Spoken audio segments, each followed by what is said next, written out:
Paz, queridos, estamos aqui de volta.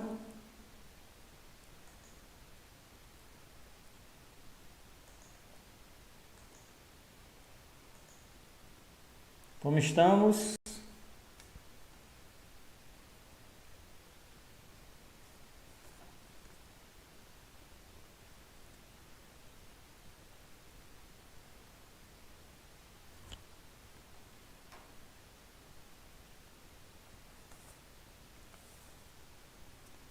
Eu estou meio com dificuldade aqui, viu? Tá dando um erro, não está tô com algum problema aqui, enfim.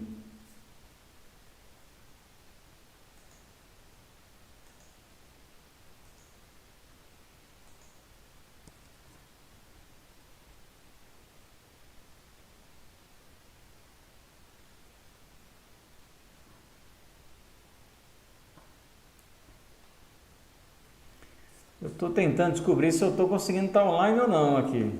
Confesso que eu estou meio perdido.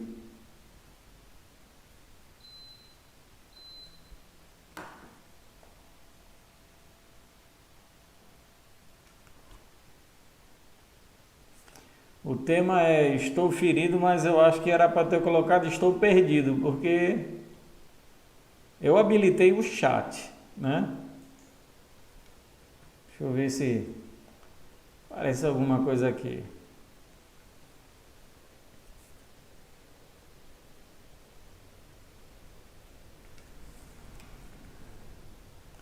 Me diga aí, estão conseguindo aí acessar? Tá ouvindo aí direitinho?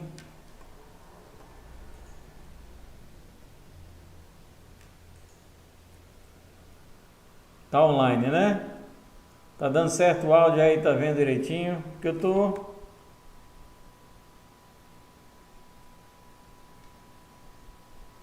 Deixa eu ver se ele vai abrir aqui. Pronto. Acho que ao invés de estou ferido, eu estou perdido. Pronto, acho que agora vai. Gente, pastor não sabe de tudo, né? Na verdade, pastor sabe muito pouca coisa. Principalmente esses programas e você tentar fazer várias coisas ao mesmo tempo, né? Fazer aqui o computador com o programa aberto. Na verdade, é assim, queridos, a gente faz isso para tentar proporcionar algo um pouco melhor para os irmãos, né? Alguma coisa que seja mais interessante. Essa ferramenta, e a gente sabe que essa pandemia está chamando a atenção para algumas coisas, e essa ferramenta online, eu acredito que vai ser importante para a nossa igreja, porque o que eu já estou pensando em fazer, estou me planejando, é para aquele curso de pequenos grupos que os irmãos não puderam fazer, a gente fazer, gravar e disponibilizar através do YouTube, com inclusive os PowerPoints também, né? A passagem de PowerPoints, aquilo que a gente fez presencialmente na igreja, disponibilizar online. Então é uma maneira da gente assim abençoar os irmãos, né? Então por isso que a gente está lutando aí através dessa ferramenta aqui nova. Se realmente o negócio for bom, a gente vai quem sabe até investir um pouco mais em tecnologia na Igreja Batista do Natal, agora com recursos que sejam úteis, né? Não só para mim como pastor, mas para toda a igreja, né?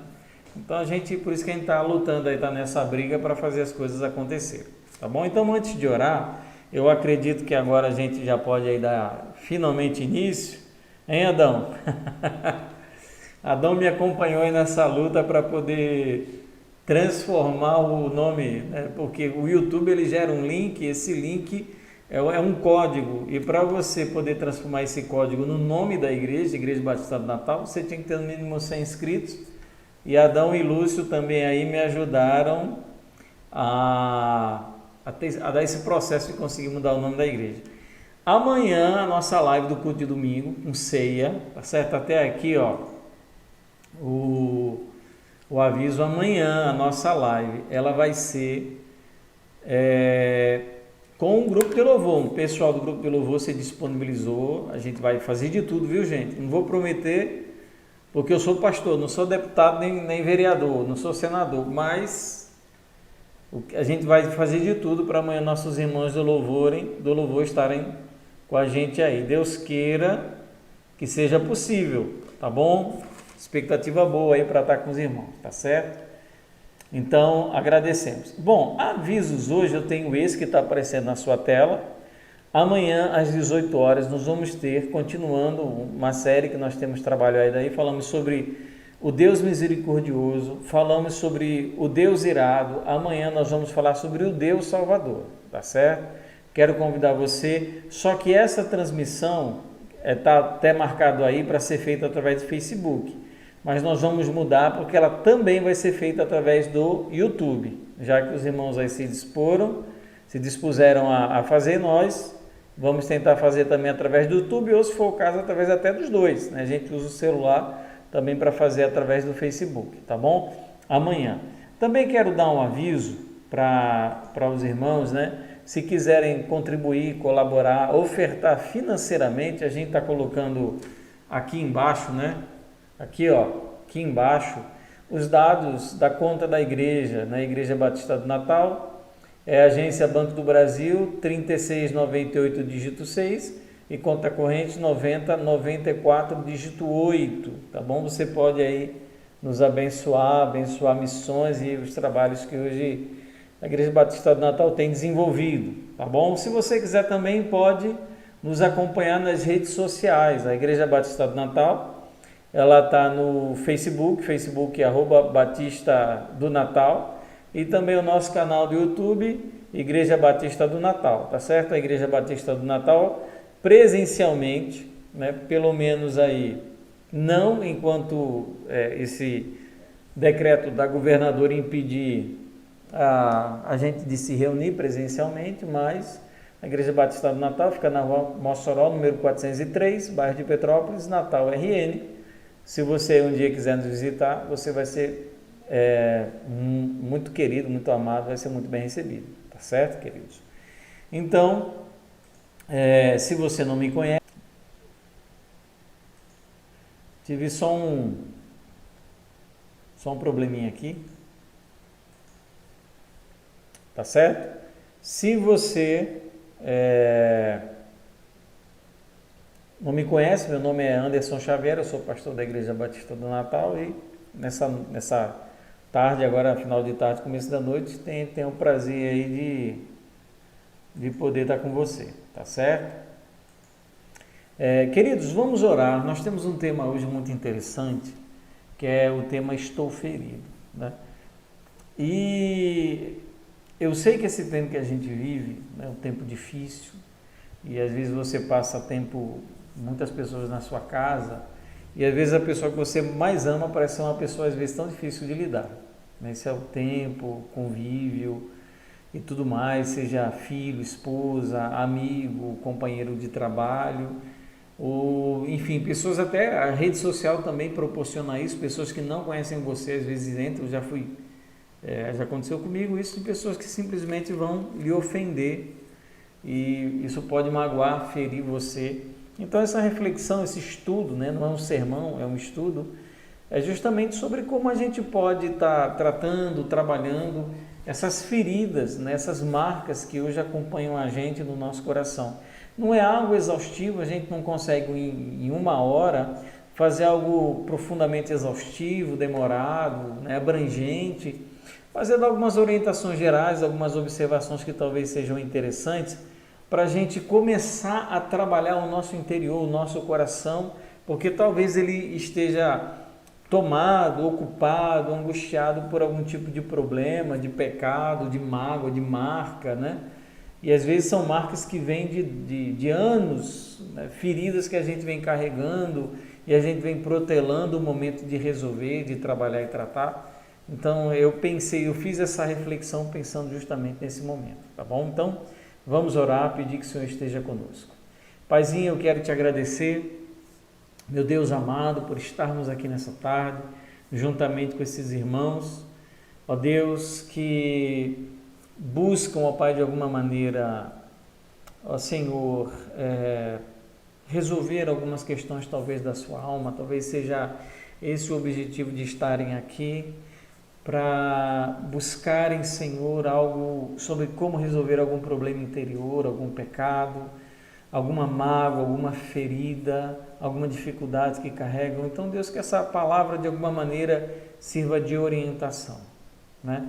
De condução para essas pessoas conseguirem libertação, ó Deus, talvez de feridas e mágoas que têm carregado, quem sabe, há tanto tempo. Então, que o Senhor esteja conosco nessa tarde, seja uma tarde abençoada, em nome de Jesus. Amém.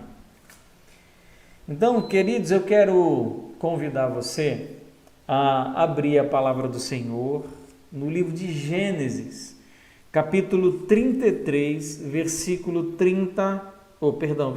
4. E Gênesis, capítulo 33, eu estou com a palavra de Deus aqui, eu convido você a abrir também. Gênesis, capítulo 33, versículo 4, tá bom? Lá no começo da Bíblia, no primeiro livro, o livro de Gênesis, capítulo 33, versículo 4. Amém, querido? Conseguiu encontrar aí? Então, o livro de Gênesis, capítulo 33, versículo 4, um texto muito bonito, um texto muito belo, né? Diz assim: Então Esaú correu ao encontro dele e o abraçou, pôs os braços em volta do pescoço dele e o beijou, e choraram. Esse texto, ele está falando sobre o encontro de Esaú com seu irmão Jacó. O que acontece, queridos? Nós vivemos hoje num tempo difícil, um tempo complicado. A gente sabe que essa pandemia, por um lado, o ato de você isolar as pessoas socialmente, de você dizer para as pessoas ficarem em casa, ela tem o benefício da saúde física, e a gente sabe que isso traz um porém, que não só é a questão econômica, mas também a questão da própria saúde emocional, saúde espiritual das pessoas. As pessoas, elas simplesmente deixam de ir para a igreja, e isso traz consequências. Tem pessoas que desenvolviam certos ministérios, departamentos dentro da igreja, e essa ausência, ela traz as suas consequências, e algumas pessoas, pelo fato de estarem em casa, elas começam a desenvolver problemas pessoais com, às vezes, os próprios familiares, e a pessoa, por mais que ela tente manter uma vida saudável espiritualmente na sua casa, a falta da exposição dela à palavra do Senhor, às vezes a pouca oração, a pouca leitura da Escritura, a pouca comunhão, começa a provocar feridas. Mas não são só essas feridas, né? A gente sabe que tem pessoas que carregam dores, dificuldades e feridas durante muito tempo na vida. Eu conheci pessoas, né, no meu pouco tempo de ministério pastoral, pessoas que carregaram feridas de familiares, de parentes, de irmãos, de pais e mães, durante décadas, durante anos, até de fato conseguirem se libertar. Pessoas que sofreram algum tipo de abuso, algum tipo de ofensa, ou foram vítimas de algum tipo de crime e carregam e carregaram, né, durante várias décadas e vários anos, tantas mágoas, tantas feridas, né, que ouviram coisas de seus pais, coisas que não queriam ouvir, que se sentiram abandonadas, ou que se sentiram ou foram traídas literalmente pelos seus cônjuges, né, pelo esposo ou esposa, ou então que foram desrespeitadas pelos seus filhos. Então, muita coisa pode ter acontecido na nossa história, e essas coisas podem ter provocado e deixado marcas e feridas dentro de nós. E muitas vezes, e às vezes até de maneira desnecessária, nós carregamos essas feridas durante tanto tempo na nossa vida.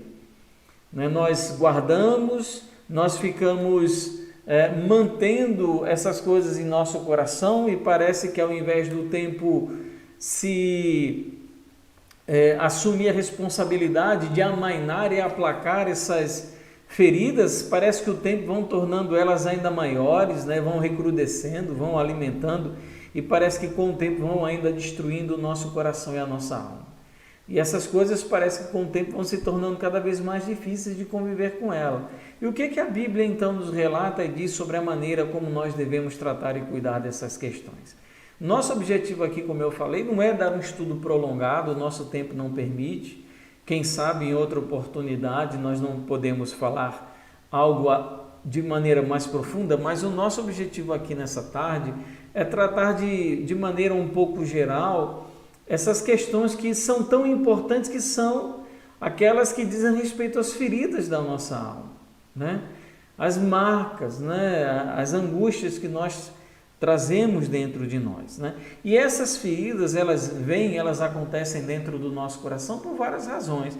Não existe apenas uma razão, às vezes é uma razão, mas normalmente são várias questões que colaboram e cooperam para o surgimento dessas feridas dentro de nós. Por exemplo, o nosso próprio pecado é uma das razões mais comuns de nós nos ferirmos, né? Nós nos ferimos, nós magoamos por causa do nosso próprio pecado. Falamos o que não deveríamos, guardamos expectativas que não deveríamos guardar, nós ferimos os outros e, consequentemente, também nos sentimos magoados e feridos. Nós fazemos coisas erradas, tomamos decisões erradas, nós agimos de maneira equivocada, e esse comportamento pecaminoso, ele traz sim feridas para a nossa vida espiritual, para o nosso corpo, para a nossa mente, para a nossa alma.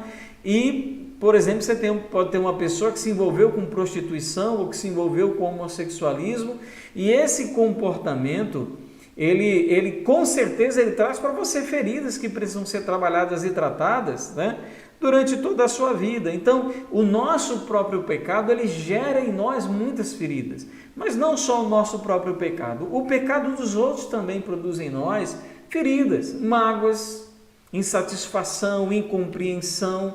Muitas vezes você é alvo, né, da insensibilidade de alguém, da inconsequência de uma pessoa, alguém que era para tomar uma determinada atitude pensando, por exemplo, no benefício da família, e aquela pessoa, no momento de pecado, tomou uma decisão errada, e isso trouxe consequência para as pessoas que faziam parte daquele vínculo familiar. Isso trouxe consequências, né? As pessoas agem sem pensar, agem de maneira inconsequente, impelidas simplesmente por comportamentos e decisões pecaminosas, e isso traz com certeza consequência para a família, fere o coração da esposa, fere o coração do marido, fere também os filhos.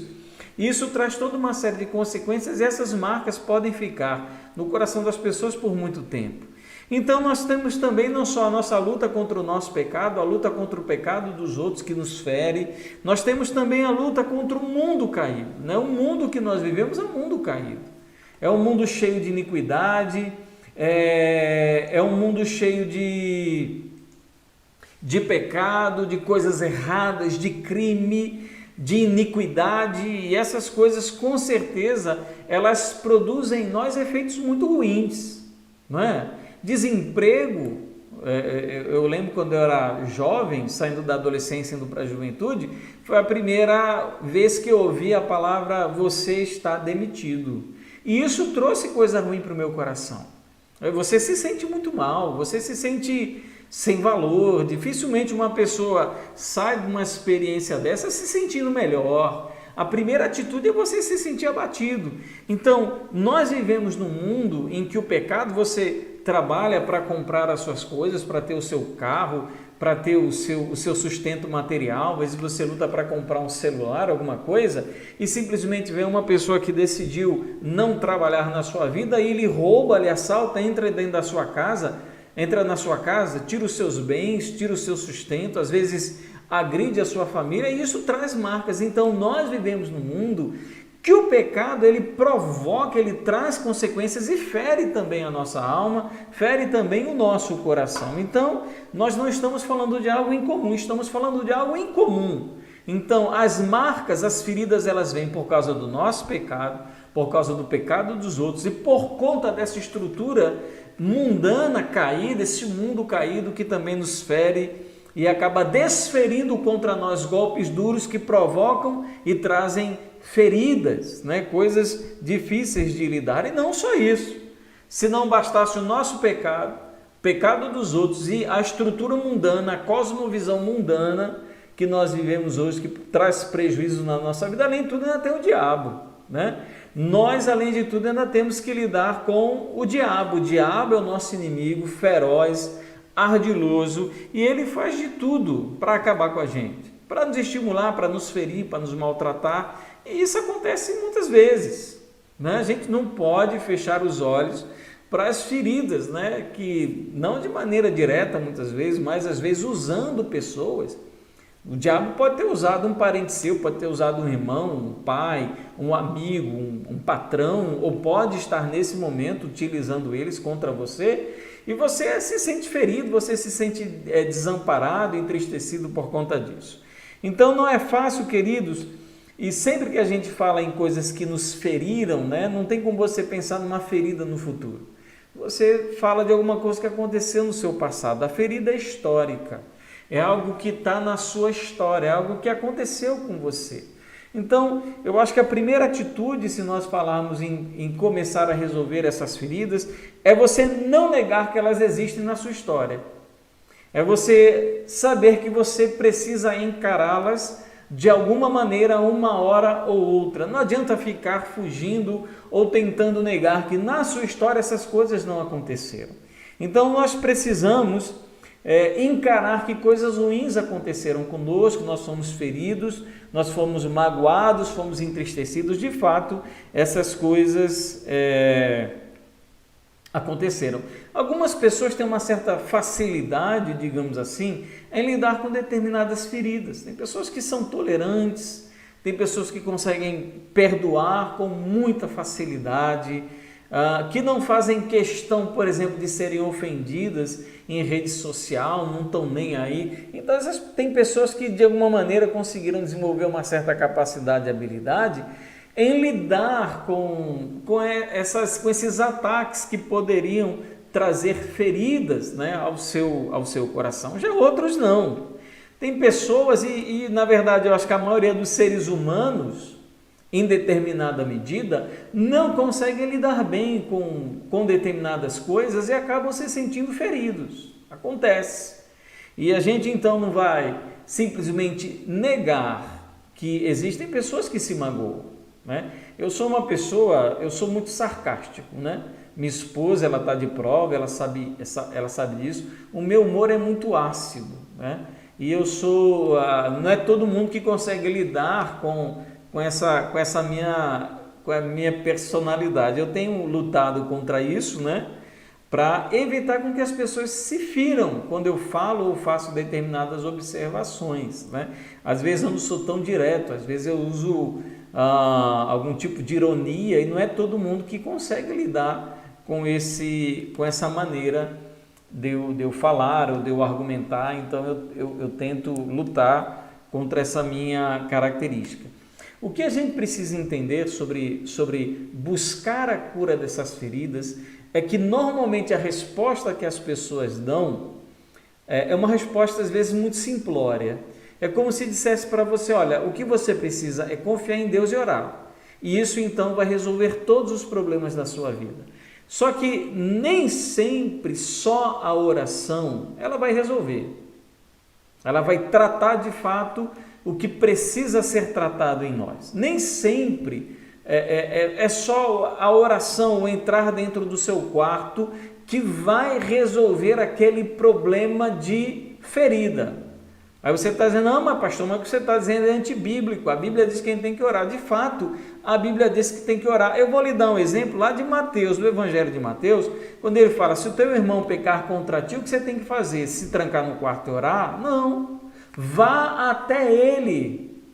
Então, existe um processo na Escritura, na Bíblia, que é recomendado para nós tratarmos dessas feridas que vão acontecendo e surgindo na nossa caminhada. Então, nós simplesmente não podemos passar o pano ou negar que aconteceram, ou então sugerir para pessoas, às vezes, que carregam mágoas difíceis de lidar, como, por exemplo, uma pessoa que foi abusada pelo pai, ou uma pessoa, uma esposa que o marido foi assassinado, enfim, às vezes coisas mais complexas do nosso coração e da nossa alma, um filho que não teve a devida atenção do pai e da mãe, e você então diz para essa pessoa, olha, você tem que orar. De fato, a pessoa tem que orar. A gente não vai negar que uma pessoa que tem uma ferida precisa ser encaminhada por Deus através da oração, que ela precise estudar as Escrituras, claro, isso é o fundamental, isso é o básico,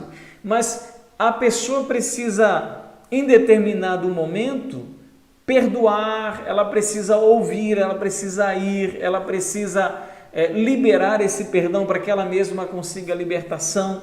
Então, tudo isso é importante, não só a oração, não só a leitura da Bíblia, mas algumas atitudes que podem e vão conduzir ela, não só a verbalização da mágoa, a verbalização da ferida, mas de fato uma transformação, uma mudança interior, para que ela de fato seja liberta. Vou dar um exemplo, uma pessoa que um homem, um pai de família, ele é casado e ele entra numa relação de adultério. Não é só orar no quarto, alguma coisa precisa acontecer, coisas complicadas aconteceram e existe a possibilidade de restauração, mas desde que determinados passos sejam tomados, desde que esse homem abandone essa mulher, desde que esse homem confesse para sua esposa, desde que esse homem busque ajuda para a restauração do seu casamento. Então, não é só você se trancar no seu quarto acreditando que isso vai ser suficiente para resolver todos os seus problemas. É o começo. Pode ser que em determinadas situações só a oração resolve, mas pode ser que em outros casos não, que outros passos e outras atitudes devam ser tomadas para que a pessoa consiga de fato ter libertação. O texto que eu li para vocês de Gênesis capítulo 33, versículo 4, aquele onde nós encontramos o encontro, onde nós lemos o encontro de Esaú com Jacó, é muito interessante, porque se nós formos olhar para a história de Jacó, nós vamos ler a história de uma vida, de uma família cheia de feridas. A história de Jacó e Esaú começa lá no livro de Gênesis, no capítulo 25. Durante a gestação de Jacó e Esaú, eles eram gêmeos, estavam no ventre de Rebeca, eles já disputavam entre si. Isso é dito por profecia em Gênesis capítulo 25. A mãe Rebeca, ela consulta a Deus porque ela tinha esse conflito tão grande no seu ventre. E é dito que havia no ventre de Rebeca 2 nações. Por isso a disputa. E quando dá então o nascimento, quem nasce primeiro é Esaú, o filho mais velho, o primogênito. Isso culturalmente tinha uma importância sem igual. Culturalmente culturalmente o filho primogênito é aquele que levaria sobre si a bênção do pai, a importância da família e a maior parte dos bens. Então caberia a Esaú por direito levar sobre si tudo isso. Esaú era o filho mais velho, né? E era amado pelo pai Isaque. Era o preferido do papai Isaque. Já Jacó, que nasceu em segundo lugar, segurando o calcanhar do seu irmão, e por isso que ele recebeu o nome de Jacó, que quer dizer aquele que tenta suplantar, ou suplantador, né, ou enganador. Ele era amado por sua mãe Rebeca. E ainda no capítulo 25 de Gênesis, nós já começamos, após esse nascimento, a ver o conflito que surge entre Esaú e Jacó, porque Jacó, ele compra de Esaú o direito à primogenitura dele por conta de um prato de lentilhas. Então, a partir dali, a gente já começa a perceber a personalidade de Esaú, a maneira como ele não considerou valoroso algo tão importante como o seu direito à primogenitura, e também a maneira como Jacó, ele conseguiu comprar por um prato de lentilhas o direito à primogenitura do seu irmão Esaú. Em Gênesis capítulo 27, Jacó engana Esaú novamente, porque o Isaac, ele estava já idoso, não conseguia mais enxergar direito, e por intermédio de um subterfúgio, né, de um estratagema criado por Rebeca para beneficiar Jacó naquele momento em que o pai vai dar a bênção ao filho, né? Ela cria o pai, né, ele pede para Esaú preparar uma caça, ele sai para o campo para caçar, e a mãe, ouvindo aquilo, o que ela faz? Ela trama, ela chama o Jacó e diz: olha, Jacó, você vai pegar 2 cabritos, vai preparar um guisado, eu vou preparar um guisado delicioso, daquele que seu pai adora, e você vai entregar e vai receber a bênção no lugar do seu irmão Esaú, né? Você vai mentir dizendo que é Esaú. E isso de fato acontece, e essa atitude provoca a ira de Esaú, de tal maneira que no versículo 41, ele promete que vai matar Jacó quando o pai morrer. Então, olha só o problema que isso gerou na família. Quer dizer, Esaú já tinha perdido seu direito à primogenitura, e agora, por conta da sua mãe, né, ele promete, ele ameaça de morte o próprio irmão. Então você vê o nível de desajuste que existe dentro dessa família. Tá certo? Então você já percebe que existem feridas e mágoas que estão surgindo no meio dessa família. Rebeca manda então Jacó fugir para a casa do seu irmão Labão por alguns dias, versículo 44, né? E Rebeca então engana Isaac sobre a viagem do filho. Só, olha, ele vai para conseguir uma mulher para casar, mas ele vem logo, são poucos dias. Na verdade, esses dias, de acordo com os comentaristas, foram cerca de 40 anos. Então, uma viagem que demoraria aí, estava prometido para alguns dias, demorou em média aí, dizem alguns até 40 anos, tá certo? Jacó então, Gênesis 28, vai para a casa de Labão. Nessa viagem ele tem aquela conhecida visão de Betel, da escada que ia até o trono de Deus. Ele chama o lugar onde ele estava, onde ele teve essa visão de Betel, que quer dizer a casa de Deus. E nesse momento Deus ele faz um pacto, uma aliança com Jacó, ele promete que estaria com ele. Então você percebe que mesmo no meio de toda essa trama familiar complicada, dessa história de vida tão complicada, de promessa, de ameaça de morte, da necessidade da fuga de um irmão, Deus ele diz: eu vou estar com você e te abençoarei. Eu vou cumprir para com você as promessas que eu fiz. Em Gênesis 29, nós encontramos então Jacó pagando o preço na enganação, né? Porque Jacó era um enganador, estava se dando bem na vida, já tinha conquistado um direito de primogenitura, tinha ganhado também a bênção do seu pai, e agora então ele vai para a casa de uma pessoa que tem uma personalidade mais enganadora do que a dele, que era de Labão, né? É aquela história conhecidíssima de que Jacó ele promete trabalhar 7 anos para ter a mão da preferida, que era Raquel, mas na verdade Labão, após 7 anos, ele dá Lia. Acontece, né? Se tem um negócio no mundo, é que existem espertos, mais espertos do que você. Então Labão, ele conseguiu fazer nosso amigo Jacó trabalhar 7 anos. No final, ao invés de Raquel, ele lhe deu Lia, e para ter Raquel, ele trabalhou mais 7 anos, né, como dote, né, para que ele pudesse então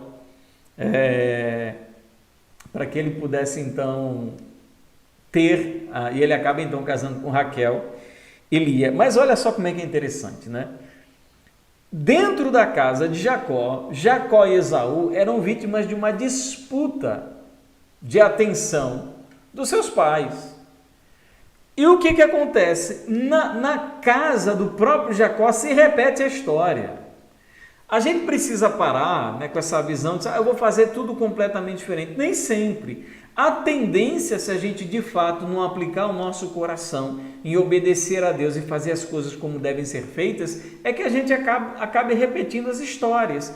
E o que aconteceu? Dentro da casa do próprio Jacó começa a ter outra disputa, assim como tinha na casa dos seus pais. Só que a disputa agora é a seguinte: Lia não era amada por Jacó, mas era fecunda, lhe dava filhos. E isso dentro daquela cultura era importante. Raquel, que era a mulher amada, era estéril. E começa a haver uma disputa entre as duas, entre Raquel e Lia, pelo amor de Jacó. E era uma magoada, você vê, eram duas irmãs que viviam na casa do seu pai, e quando então vão morar com seu marido, também começam a vivenciar uma vida de ferida. Isso é tão forte que Raquel chega para o seu esposo e diz, né? Jacó, dai-me filhos, senão eu vou morrer. Olha a ferida no coração de Raquel. Isso era muito forte, isso era grave, isso era sério. O que acontece então? Já que Raquel ela era estéril, ela usa de um subterfúgio que a esposa de Abraão usou, Sara, para lhe dar o primeiro filho, que foi Ismael. Ela deu a sua serva para Abraão ter relação com ela, e dessa relação nasceu Ismael, não é? E aqui Raquel está fazendo a mesma coisa. Isso é algo cultural. Naquela cultura, uma mulher, uma esposa, dava a filha como concubina, e aquele filho, dava a escrava como concubina, e aquele filho que nascesse era considerado como filho da sua patroa. E ela estava usando esse subterfúgio cultural. E o que acontece? Raquel dá Bila, sua serva, para ter filhos através dela. E nascem dois filhos, Dan e Naphtali. Lia, quando ela deixou de dar à luz, quando ela viu que tinha ali fechado a madre, né? Ela faz o quê? Ela usa a mesma estratégia. Ela dá Zilpa para que Jacó tivesse outro filho e dá então à luz a dois filhos, que é Gade e Aser, né? E Raquel, depois de tudo isso, ela então dá à luz a um filho que seria José, né? Quando José nasce, o que Jacó decide? Voltar para a casa do seu pai. Ele disse, agora eu vou embora. Ele toma a decisão. Só que essa decisão é uma decisão econômica, porque estava sendo desvantajoso para Jacó ficar na casa de Labão. Porque Jacó era uma pessoa muito esperta, era um negociante muito audaz, e ele acabava então explorando Jacó. E Jacó então se sentiu explorado, desvalorizado. O que ele disse? Eu vou me embora. Só que ele faz um acordo com Labão, e Labão então faz uma proposta, e essa proposta faz então com que Jacó permaneça na sua casa, né? Só que o que acontece? Isso é Gênesis 29. Quando nós chegamos em Gênesis 31, Jacó ele decide voltar para casa. Agora ele decide voltar para o quê? Versículo 3. Porque Deus mandou ele voltar para casa. Agora não tem mais escolha. Quando Deus manda, a gente tem que obedecer.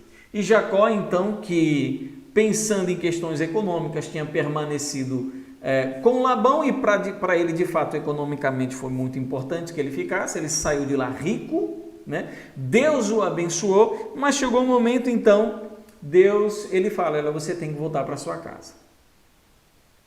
E voltar para casa significa encarar a possibilidade de morrer. Significa encarar feridas, mágoas, tristezas, passado, o que ficou para trás.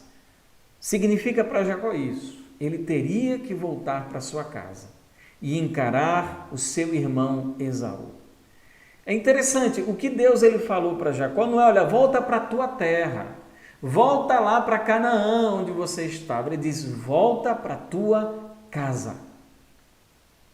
Ele estava distante, ele passou por muitos lugares, vivenciou muitas coisas, mas a história não saía da vida de Jacó.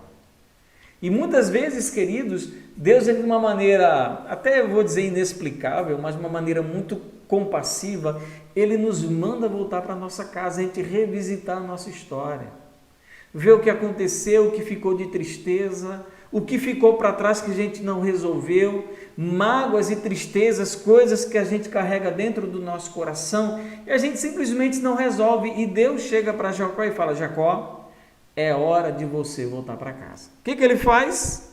Versículo 21, ele foge. Ele junta tudo que ele tem. Se você ler Gênesis capítulo 31, você vai perceber isso. Ele foge, ele junta tudo que ele tem, as suas ovelhas, os seus carneiros, os seus servos, ele junta a sua família, suas esposas, seus filhos, e ele foge. E Raquel, é interessante, Raquel no versículo 32, ela tem uma atitude horrível, ela rouba os deuses do lar de Labão. Ela quer carregar consigo aquela velha idolatria, né? Existe aí no versículos 36 a 55 uma discussão entre Labão e Jacó, porque Jacó, claro, qualquer pai de família que vê um homem acossando seus filhos, lhe ameaçando a vida, ele se revoltou contra aquilo, ele começou a discutir com Labão. Mas o que há de importante nisso é porque Deus ele falou com Labão. Deus ele apareceu em sonho para Labão e disse: olha, não fale com Jacó, nem o bem nem o mal. Gênesis 32, então, nós encontramos Esaú indo de encontro a Jacó. E aqui as coisas começam a mudar. Jacó, então, ele tem um encontro com Deus naquilo que nós chamamos do Manaim. E quando Jacó, ele sabe que Esaú vem ao seu encontro com 400 homens, ele faz aquilo que qualquer crente faria. Ele orou. E é uma belíssima oração do versículos 9 ao versículo 12. Né? Você percebe a situação. Quando Jacó sai de casa fugido, ele sai com uma promessa de morte. Ele diz: olha, eu vou lhe matar. É só o nosso pai morrer, eu vou lhe matar. E o que Jacó faz? Foge. E quando ele está retornando, ele recebe uma notícia de que Esaú vem ao seu encontro com 400 homens. 400 homens. O que Jacó pensa? Eu vou morrer. Eu vou morrer, vão matar os meus filhos, vão matar as minhas esposas, vão roubar tudo o que eu tenho. Esaú vai cumprir a sua promessa, ele estava certo. E a única coisa que Jacó pode fazer naquele momento é primeiro orar. Primeira coisa que ele fez foi orar, não é? E ele não apenas ora, mas a partir do versículo 13 até o versículo 21, ele envia vários presentes numa tentativa de aplacar a ira de Esaú. Eu faria a mesma coisa, se eu soubesse que vem alguém pronto para tirar a minha vida com 400 guerreiros, eu também me preocuparia. Então, o que Jacó fez? Ele orou, ele falou com Deus, ele colocou a sua vida diante do Senhor, mas em segundo lugar ele tomou uma atitude, ele não ficou parado esperando as coisas acontecerem, ele fez alguma coisa. E o que acontece então? Versículo 24, ele passa toda a sua família pelo Val do Jaboque, essa é uma passagem conhecidíssima, e no versículo 24 a 32 ele tem aquela famosa luta com Deus, né? Atravessando o Val do Jaboque, ele então coloca o nome daquele lugar de Peniel, quer dizer, a face de Deus. E no versículo 33, no capítulo 33, nós temos então o encontro de Jacó e Esaú. Né? Esaú então lembra, ele está indo ao encontro do nosso amigo Jacó com 400 homens preparados para a batalha. Será? Eu pensaria isso, eu saí com uma sentença de morte. Eu saí com uma promessa de morte. E agora eu estou voltando e meu irmão então vem contra mim com 400 homens. Ele divide, versículos 2 a 3, ele divide a sua família, né? Cada mãe com seus filhos, ele divide, né? E ele toma a frente. Isso é muito bonito. A gente aparentemente pensa que Jacó ele fez isso para que primeiro morressem a esposa e os filhos e ele desse tempo de escapar, mas não, ele separa mães e filhos, mas ele toma a frente de todas elas e ele então se coloca, se lança aos pés de Esaú, pedindo compaixão, misericórdia, né? Se ajoelha, se prostra em submissão e humildade, e a atitude de Esaú foi muito interessante. A atitude de Esaú foi interessante. Vou ler novamente. Então Esaú correu ao encontro dele e o abraçou, pôs os braços em volta do pescoço dele e o beijou e choraram. Que atitude inesperada! Esaú, sabe lá quanto tempo passou com raiva daquele irmão? E o tempo foi passando, as coisas foram passando e tudo aquilo passou, acabou. E aquela alegria incontida que havia no coração de Esaú de rever o seu irmão, que ele não via há mais de 30 anos, se transforma num longo abraço, num beijo, numa atitude inesperada de amor que transformou o coração de Jacó. Eles choraram. Então as feridas ali, queridos, estavam sendo tratadas por Deus, porque houve da parte dos dois aqui, tanto de Esaú quanto de Jacó, a possibilidade de se reencontrarem. Você vê que em nenhum momento há de Esaú uma cobrança, você me enganou, você roubou a minha bênção. Não há nenhuma cobrança.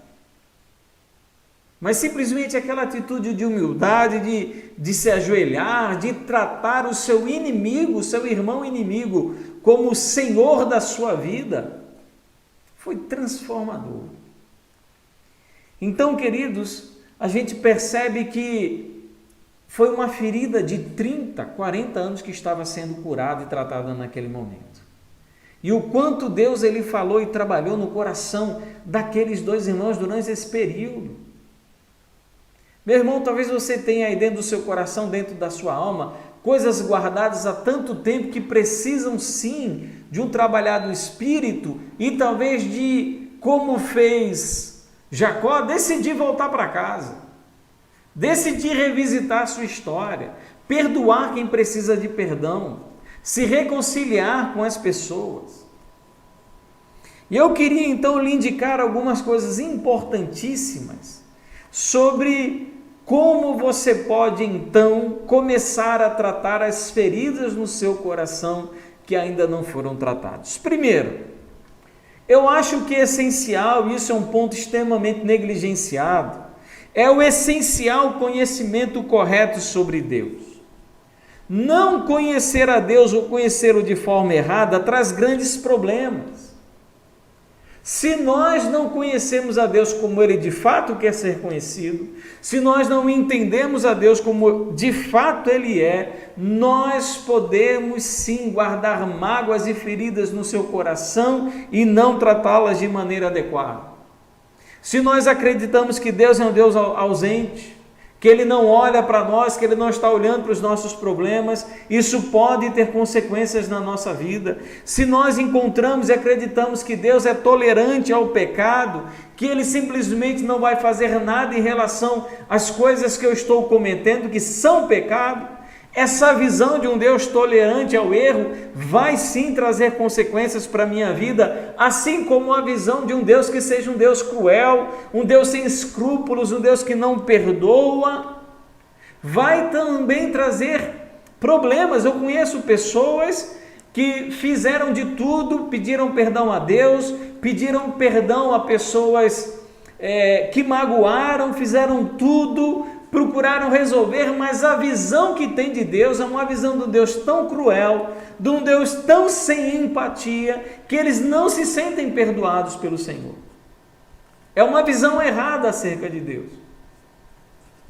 Então, queridos, nós precisamos tomar cuidado com o tipo de conhecimento que nós temos acerca do Senhor, quem Deus é, como Ele age, como Ele nos trata, como Ele nos cuida, para que nós possamos então ter uma cura plena das nossas feridas.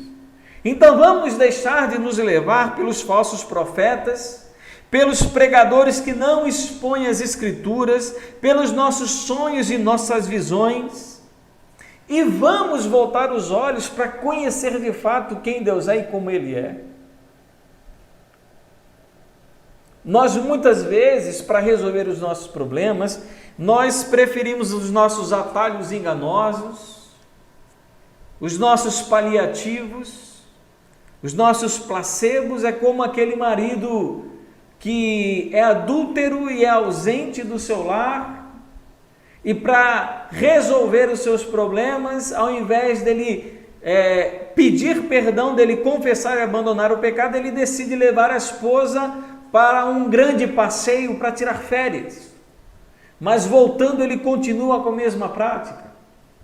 É a maneira errada de resolver as coisas, porque o conhecimento que esse homem tem de Deus é um conhecimento errado. Deus, ele não tolera esse tipo de coisa, e aquilo que ele faz em oculto um dia será revelado. Então não faça atalho, não busque paliativo ou placebo, coisas que não resolvam. Muitas vezes nós queremos resolver tudo de maneira rápida e acreditando que tudo pode ser resolvido sem dor nenhuma. Queridos, se nós queremos resolver as nossas feridas, muitas vezes nós vamos encarar um processo longo, doloroso e humilhante. Pode demorar, pode dar trabalho. Assim como foi difícil para Jacó abandonar o lar onde ele estava, a casa onde ele estava, a prosperidade que ele tinha, e encarar esse caminho de volta e a possibilidade de morrer nas mãos do seu próprio irmão, mas ele decidiu obedecer a Deus quando Deus disse: volta para a tua casa, vai lá, volta para a tua parentela, volta para as tuas coisas, leva tudo que você tem. Então, com base nisso, eu quero lhe dar um conselho: se exponha à palavra. Salmo 119, versículo 5, lâmpada para os meus pés é a tua palavra e luz para os meus caminhos. Então, se você precisa de iluminação, não vá atrás de profeta, não vá atrás de sonho, de visão. Vá atrás da palavra, busque a palavra de Deus, leia, mergulhe fundo na palavra do Senhor, porque ela é que vai conduzir você durante esse processo. Isaías capítulo 55, versículos 10 e 11 diz: porque assim como a chuva e a neve descem do céu e para lá não voltam sem que primeiro reguem a terra e fecundem e a façam brotar para dar semente ao semeador e pão ao que come, assim será a palavra que sair da minha boca, não voltará para mim vazia, mas fará o que me apraz e prosperará naquilo para que a designei. A maneira correta de você começar a resolver a sua ferida é imergir a sua vida e o seu coração na palavra do Senhor. Na palavra do Senhor. Isso é um problema hoje em dia, porque antigamente a gente vinha para o culto, tinha exposição da palavra, tinha exposição da escritura, e isso nos orientava e nos ajudava. Hoje em dia, a gente não tem mais essa possibilidade ao vivo, nós fazemos isso online, mas a gente sabe, saiu uma pesquisa, de que muitas pessoas, parece que a maioria dos crentes, eles não ouvem as suas pregações online, eles não ouvem os seus pastores pregando online, o que é temerário, porque estamos abrindo mão da orientação.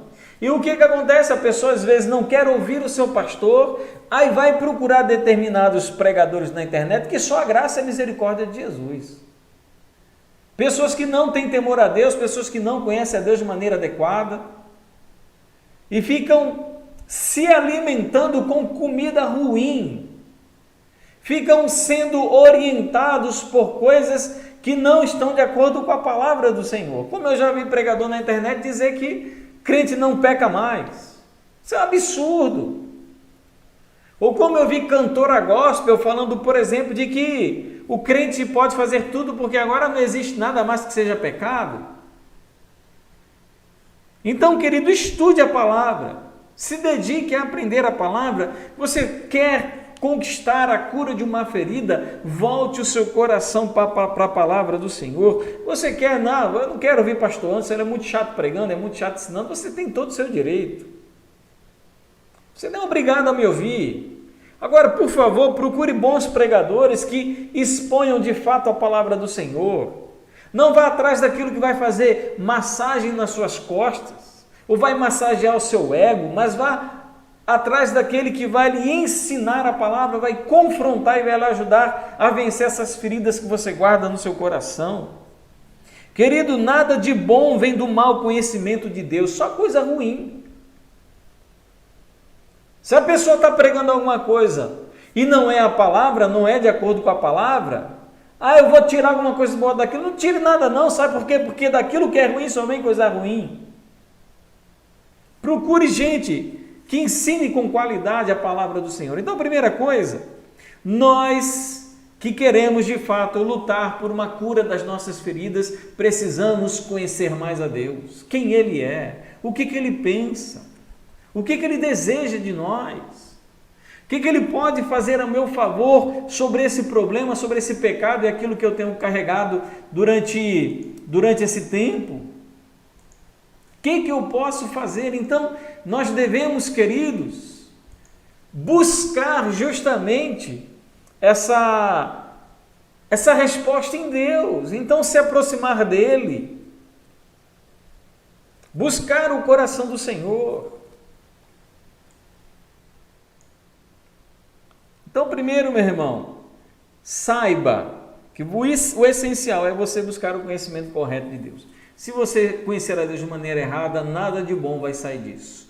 Segundo, você tem que procurar o essencial conhecimento correto sobre você mesmo. Isso é uma realidade. Nós não somos tão honestos conosco como nós pensamos. Nosso coração é enganoso, Jeremias capítulo 17, versículos 9 a 10. Enganoso é o coração mais do que todas as coisas e desesperadamente corrupto, quem poderá entendê-lo? Eu, o Senhor, sondo o coração, eu provo os pensamentos para dar a cada um segundo os seus caminhos, segundo o fruto das suas ações. Então nós não somos bons, o nosso coração não é perfeito, os nossos sentimentos muitas vezes são ruins, então vamos ter que lidar com o que nós somos de fato, com a nossa multidão de pecados interiores, com as coisas que nós guardamos. A gente às vezes vai para o culto, canta, adora ao Senhor, mas o nosso coração por dentro está tão cheio de pecado, quando o Senhor falou sobre os fariseus, são sepulcros caiados, brancos por fora e cheios de ossos podres por dentro, nós muitas vezes somos assim. Cheirosos, bem arrumados, colocamos as melhores roupas, ouvimos os melhores filmes, lemos os melhores livros, ouvimos as melhores músicas, usamos os melhores adjetivos, mas o nosso coração, queridos, pode estar repleto de coisa ruim, cheio de miséria, cheio de desgraça, de amargura, de ódio, de rancor, e a gente passa às vezes tanto tempo negando isso. Mateus 15, 19, porque do coração procedem maus pensamentos, homicídios, adultérios, imoralidade sexual, furtos, falsos testemunhos, blasfêmias, todo tipo de pecado procede do nosso coração.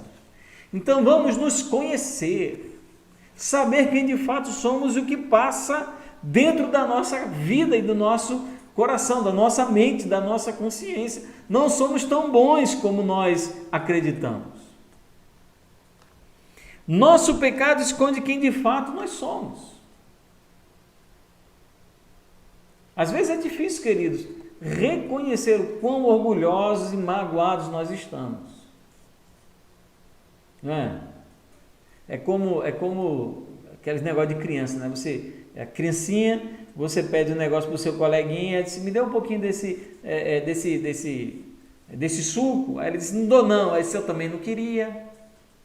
Nosso coração é assim, a gente mente, a gente engana, a gente diz coisas para Deus que não são verdade, a gente fala coisa para as pessoas que não correspondem à verdade, à realidade, nós somos assim. Então sejamos honestos sobre a nossa situação, sejamos honestos sobre o nosso coração, por que fazemos as coisas, não adianta fugir de nós, porque nós, de acordo com a expressão do próprio termo, nós estamos dentro de nós mesmos, então não adianta ficar fugindo, criando subterfúgio ou uma máscara sobre aquilo que de fato não somos ou uma maneira que nós não estamos quebrados, estamos desesperados, entristecidos, o nosso coração está amargurado, sejamos sinceros. Tiago, capítulo 3, versículo 14. Se pelo contrário vocês têm em seu coração inveja amargurada e sentimento de rivalidade, não se gloriem disso e nem mintam contra a verdade. Então, você pode mentir sobre o que você é e como você está. Você já viu aquela pessoa que fica fugindo de uma conversa necessária, né? Mulheres falam muito sobre DR, discutir relação. E às vezes eu estou tão cansado. Eu estou tão cansado. Às vezes não é cansado, é que você não quer. É que você não tem paciência, você não ama mais esse tipo de conversa. Você está enjoado, você está triste com a sua vida. Então você precisa ser muito sincero. Sincero com quem você precisa ser sincero. Sem rudeza, sem ignorância, sem prepotência, sem arrogância. Mas ser sincero. Dizer, olha, eu estou tão triste, eu estou tão chato com tudo isso, eu estou tão magoado. Mas nós aprendemos pela polidez das relações sociais que você não pode ser sincero. Ninguém gosta de gente sincera.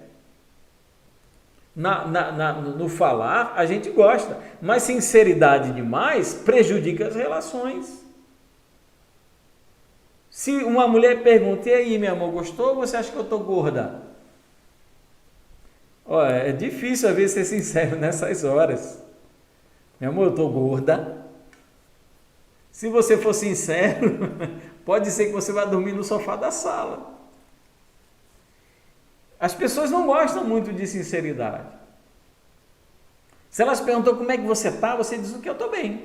Só que muitas vezes você não está bem. Diz, olha, eu estou tão mal aqui. Estou tão triste. Com o quê? Com você. Você me magoou, você não lembra, mas você me deixou triste.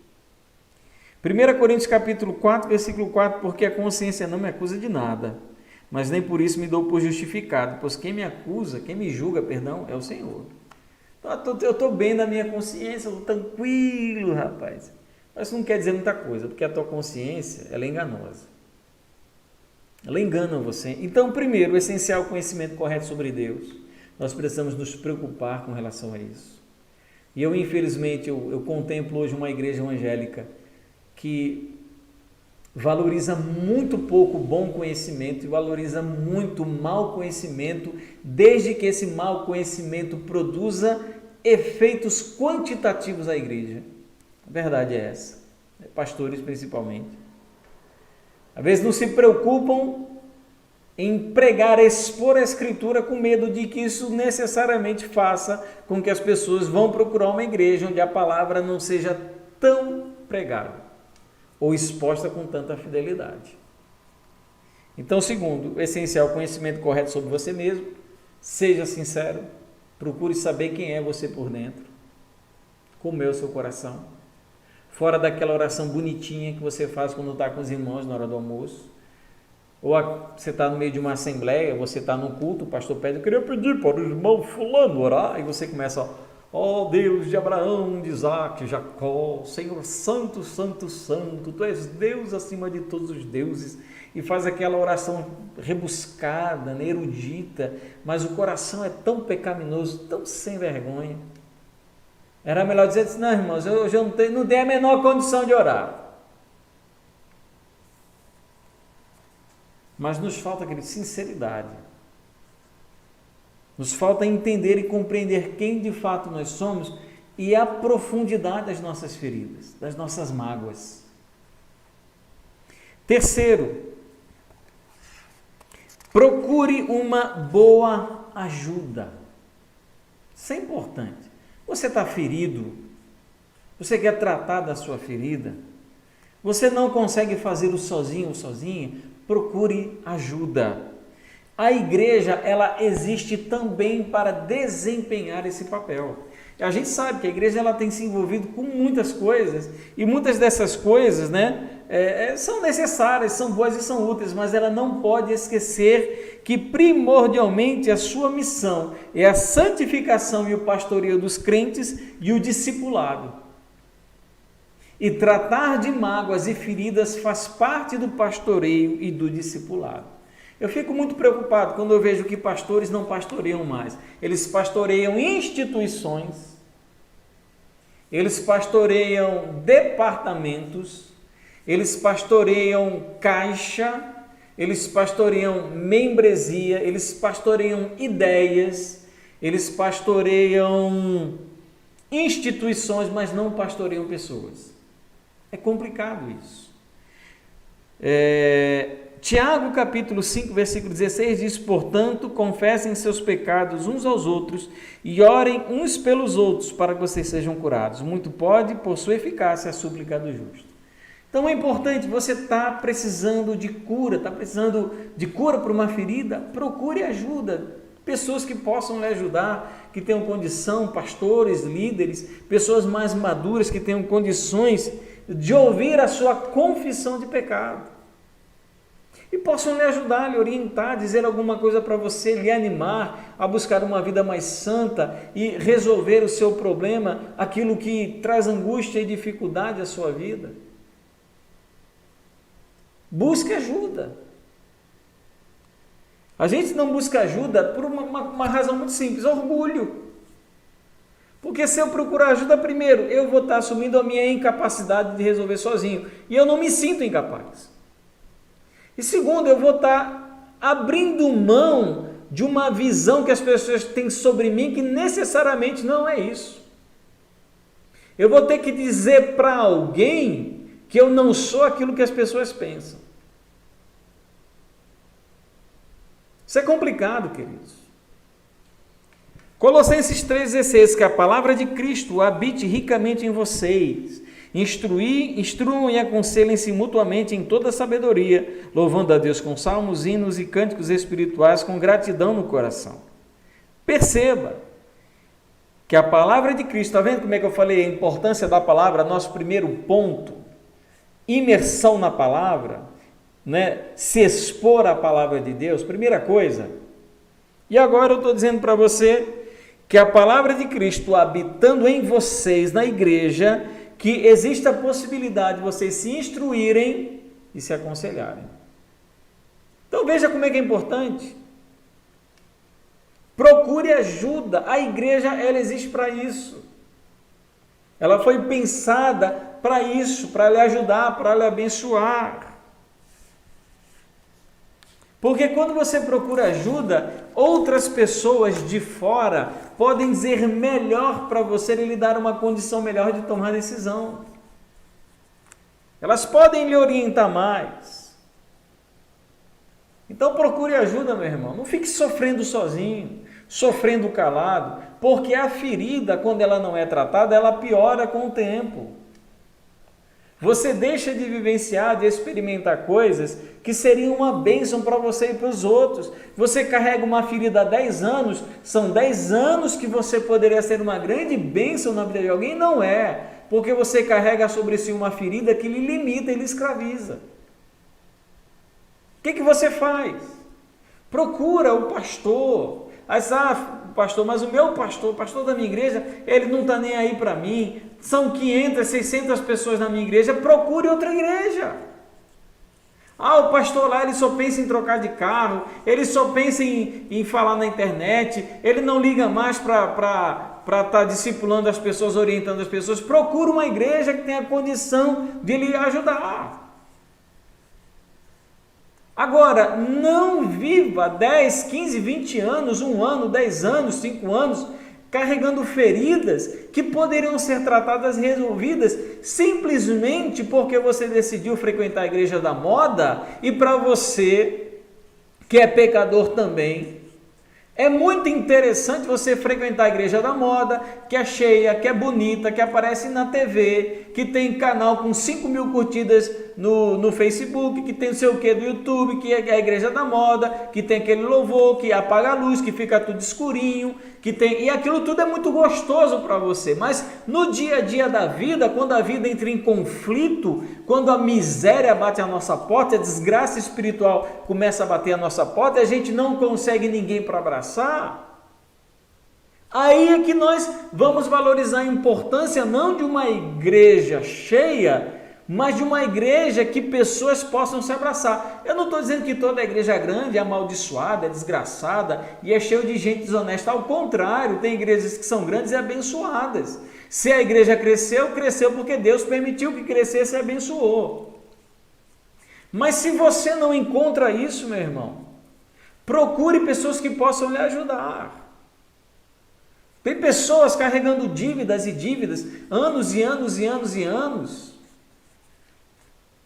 e não conseguem, não têm humildade suficiente para abrir o coração, para dizer, eu preciso de ajuda. Ou então pessoas que estão na fornicação, jovens que vivem na fornicação, e se esconde atrás de igreja grande, ou se esconde em determinado departamento, e não fazem nada com isso. Isso é uma marca que vai ficar para o resto da vida. Então procure ajuda. Não deixe que as coisas simplesmente passam, que a vida caminhe e você desnecessariamente fique carregando essas feridas. Assim que elas aparecerem, tome a atitude de resolver o mais breve e o mais rápido possível. Acabe com isso. Só tem nesse mundo uma pessoa que lucra com a sua ferida, que é o Satanás. Só beneficia ele. Você se acha beneficiado com isso? Não é. Porque tem pessoas, parece complicado, mas tem pessoas que a existência se tornou tão vazia que a única coisa que provoca alguma identidade, algum sentimento de estar vivo é a ferida que carrega. Já parou que tem pessoas que a vida é amargurada, mas se você tirar, parece que se você tirar aquilo, a pessoa perdeu completamente a sua identidade. E a vida é muito mais do que isso. A vida que Deus ele prometeu para a gente é uma vida superabundante. E superabundância não combina com uma vida cheia de feridas, cheia de mágoa, cheia de rancor, cheia de amargura, uma vida pesada, uma vida desgraçada, de maneira nenhuma. Meu irmão, se você está nessa situação, procure ajuda, vá até o seu pastor e diga, pastor, eu estou aqui porque eu preciso de ajuda. E por fim, lembre-se do que fizeram com Jesus. Jesus ele foi injustamente ferido por causa das nossas feridas.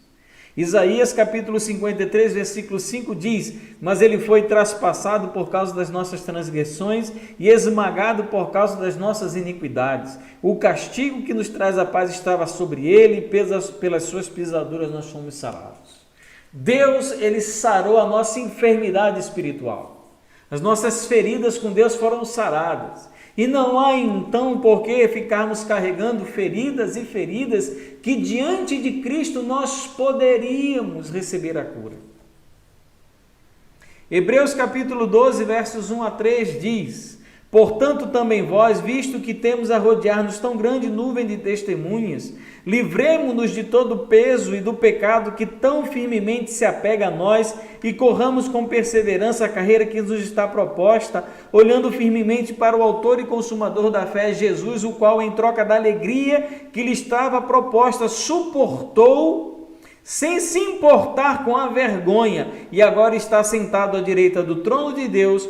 Portanto, pensem naquele que suportou tamanha oposição dos pecadores contra si, para que vocês não se cansem nem desanimem. Jesus, ele por nós enfrentou oposição muito maior. As feridas que pesaram sobre Jesus foram muito maiores do que as nossas feridas. Então você se acha ferido? Jesus foi muito mais ferido. Foi muito mais magoado, muito mais pisado, e ele não fez absolutamente nada para merecer essas feridas. E ele diz, pensem naquele que suportou tamanha oposição. Jesus por nós suportou muito mais. Hebreus capítulo 4, versículos 14 a 16. Tendo, pois, Jesus, o Filho de Deus, como grande sumo sacerdote, que adentrou aos céus, conservemos firmes a nossa confissão, porque não temos sumo sacerdote que não possa se compadecer das nossas fraquezas. Pelo contrário, ele foi tentado em todas as coisas à nossa semelhança, mas sem pecado. Portanto, aproximemo-nos do trono da graça com confiança, a fim de recebermos misericórdia e encontrarmos graça para ajudar em momento oportuno. Meu irmão, se você está sofrendo, se aproxima do trono da graça, porque o seu sumo sacerdote Jesus, ele sofreu na pele aquilo que você sofre. Pode se aproximar. Ele não vai lhe colocar de lado, não vai lhe botar numa fila de espera, ele não vai ficar lhe cobrando as coisas, ele vai receber você, porque o trono onde ele se assenta é o trono da graça. É o trono da graça. Então, meu querido irmão, está ferido, se aproxima do trono da graça de Deus. Busque ao Senhor. Busque ao Senhor, querido. Ore. Vá às Escrituras Sagradas. Saiba quem o seu Senhor é, aquele que deu a vida por você, que entregou a sua vida na morte para que você tivesse cura para suas feridas. E esse é o nosso grande sumo sacerdote, aquele que está sentado à direita de Deus, aquele que está diante do Pai e que nós podemos nos aproximar confiantes de que Ele há de nos receber no trono da sua graça. Não tem porquê, querido, fica longe desse trono, com medo, com receio. O que o Senhor vai falar de mim? O que Ele vai querer lhe curar? É tratar do seu problema, assim como aquele homem Jacó que saiu cedo da sua casa, passou mais de 30 anos para retornar, porque o Senhor disse: Jacó, está na hora de você voltar para casa, junta tudo que você tem e volta para a tua casa. E a gente passa tanto tempo, tempo vai, tempo passa, tempo passa e tempo passa, e a gente acha que aquilo saiu, que foi esquecido. Mas quando Jacó decidiu voltar para sua casa, o primeiro pensamento dele foi: eu tenho um irmão que prometeu que ia me matar. Mal ele sabia que Deus já tinha curado aquela ferida. Então, querido, Jesus é o nosso grande modelo. Ele suportou a oposição, procurou fazer sempre tudo certo, sempre fez tudo certo, jamais pecou. Por fim, eu quero concluir, queridos, que existiam outras coisas que nós poderíamos tratar sobre esse processo de curar feridas. Primeiro, eu poderia dizer, a gente não vai trabalhar isso aqui, sobre a necessidade de você conhecer o outro. Você feriu alguém ou alguém lhe feriu? Esse alguém também sofre. Esse alguém também é pecador. Esse alguém também precisa de Deus. Esse alguém também precisa de restauração. E muitas vezes a gente começa a resolver e curar as nossas feridas quando nos colocamos no lugar dos outros. A empatia, saber que o outro também foi ferido e magoado. Então, nós poderemos falar aqui sobre conhecer o outro. E outra questão também que poderemos falar é sobre conhecer circunstâncias. Às vezes as coisas acontecem em determinado momento da nossa vida, em determinado período histórico, as coisas passam, as coisas mudam, nós mudamos. E às vezes as coisas aconteceram por causa de determinado contexto, e não quer dizer que necessariamente as coisas vão ficar do mesmo jeito. E nós precisamos então entender essas coisas. Mas o que eu queria, querido, falar para encerrar esse tema, é que se você guarda, meu irmão, ferida no seu coração, minha querida, meu querido, resolva, busque o Senhor, procure ajuda, confesse, busque cura adequada para aquilo que lhe incomoda, para aquilo que lhe magoa, para aquilo que está escondido, para aquilo que você não conta para ninguém, para aquilo que você não fala, para aquilo que às vezes nem nas suas orações faz mais parte, para que você seja curado e a sua vida seja abençoada, para que você seja livre, para que você seja liberto, para que você seja um instrumento nas mãos do Senhor. Que Deus abençoe, meu irmão, para que você consiga se libertar, para que você saia dessa situação e você tenha uma vida diferente. Queridos, eu queria, antes de orar, para nós encerrarmos esse nosso tempo nessa noite, agora já de noite, né? Nós começamos às 17, queria só dar alguns avisos. Se você, por um acaso, quiser ofertar, dizimar, colaborar com a Igreja Batista do Natal, você pode fazer depositando a sua oferta, seu dízimo, no Banco do Brasil, agência 3698, dígito 6, e a conta corrente 9094, dígito 8. Banco do Brasil, agência 3698, dígito 6, conta corrente 9094, dígito 8. Tá certo?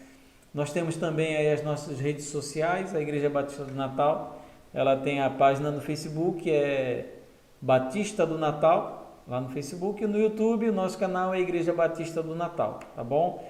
A nossa igreja ela se reúne aqui no nosso prédio, na Rua Mossoró, número 403, bairro de Petrópolis, município de Natal, Rio Grande do Norte. Se você quiser aí após essa pandemia nos fazer uma visita, você está convidado, convidadíssimo, tá bom? E por fim, eu queria lhe convidar amanhã às 18 horas, tá certo? Às 18 horas aqui, vamos tentar fazer novamente essa transmissão também pelo YouTube, vamos fazer pelo Facebook também, mas vamos também tentar aí pelo YouTube, tá bom? Às 18 horas, nosso culto de ceia, reflexão bíblica, o nosso tema será esse que está aparecendo aí na nossa tela, o Deus Salvador, tá bom? Eu espero lhe encontrar amanhã aqui às 18 horas. Por fim, eu queria só lhe pedir um grande favor, né? Não sei como é que ficou aí a apresentação, o áudio, não sei como é que ficou a imagem. Então, o que você pode fazer? Deixa os comentários, comenta aí pra gente como é que ficou, porque a gente está fazendo, a gente fazia pelo Facebook, pelo celular, e eu estou fazendo aqui pela webcam do notebook, né? A imagem lá não é das melhores. Mas se ficou interessante, se ficou bom, fala aí pra gente, tá certo? Para que a gente possa, talvez aí pensar em outras maneiras de abençoar a vida de vocês, tá certo, queridos? Amados, vamos orar ao Senhor, lembrando de orar pelos nossos irmãos enfermos, pelos nossos irmãos que estão aí doentes, orar pelo nosso país, pelo mundo, diante dessa pandemia, para que Deus esteja abençoando e derramando graça. Tá bom? Vamos fechar os olhos e falar com o Senhor. Paizinho querido, eu quero te agradecer, louvar e bendizer o teu santo nome. Agradeço por essa tarde, por esse ensinamento e que a palavra do Senhor tenha chegado aos corações. Aqueles que se sentem feridos, que possam buscar a tua presença, ó Deus, e ser curado, ó Pai, de todas essas enfermidades interiores. Te agradeço e abençoo a cada pessoa que assistiu ou assistirá esse vídeo, Pai. Em nome de Jesus. Amém. Amém, queridos? Estamos aqui então nos despedindo, pedindo que o Senhor dê uma noite de sábado preciosa para vocês e nos encontraremos então aqui amanhã às 18 horas. Tá certo? Que Deus lhe abençoe. E nos vemos então amanhã às 18 aí, lembrando, vamos ver, né? Estamos aí na expectativa dos nossos irmãos do louvor, né? Alguns deles, né? Participarem conosco amanhã, quem sabe aí, coisa boa, tá certo? Que Deus abençoe, queridos. Tudo de bom.